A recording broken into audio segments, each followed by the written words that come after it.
Hello, this is the walkthrough for the June 2013 OCR Gateway GCSE Science Paper 1. That's the B1C1P1 paper. The mark scheme and examiner's comments is available for download on the OCR website. So I'm not really going to give you any answers that you can't already work out from there. But what I will do is take you through the questions. This will consist of several videos which will take you through question by question. What I advise you to do, if you are using it to correct your own work, then you really should be just pausing every now and then to make sure that you have picked up on everything that you can. If you miss something I say, or if I speak a bit too quickly, just pause and rewind a little bit and you can then listen again. So I'm going to start off with the B1 part of the paper. You've got your formula sheet here, and then onto B1. Which is here. So it's a picture of a macaw.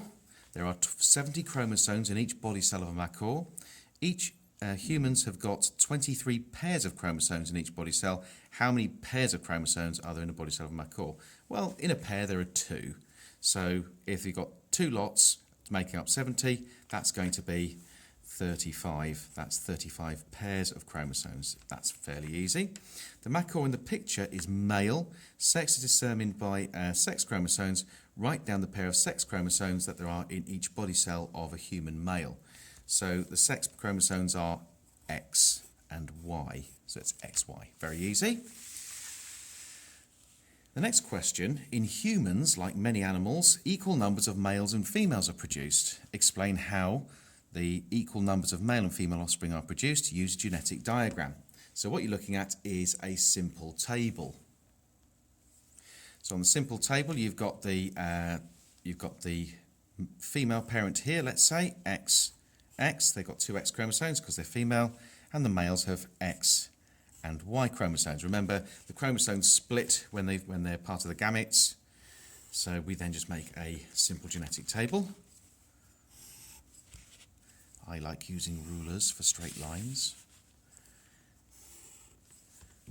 So if you have X chromosome and X chromosome, that's going to be XX, that'll be female. So X chromosome, XX, that's female. Y chromosome and X chromosome means you have X and Y.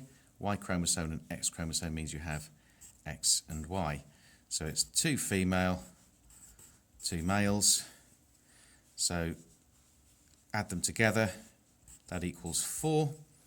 So the chance is 2 out of 4 probability of being male, which is exactly the same thing as saying 50% male, etc. And that's about it. The 2 marks are actually for just producing this labelled, producing and labelling this particular diagram. So even if you didn't want to write a big explanation, you could actually just say female up here and male down here. So this would be female, female, male, male. And that would actually do it. That would actually get you the 2 marks. So natural environment for a macaw is the top of trees in tropical rainforest. The position of the eyes on the head of a macaw makes it difficult to judge distance. Explain why. Now, in a lot of answers, people often start talking about the pros and cons of being able to have good peripheral vision.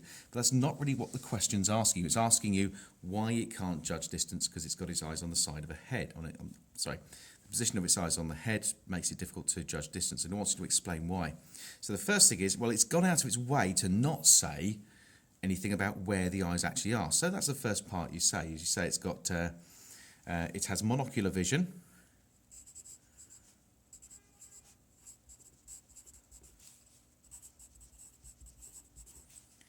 Because the eyes are on the side of the head.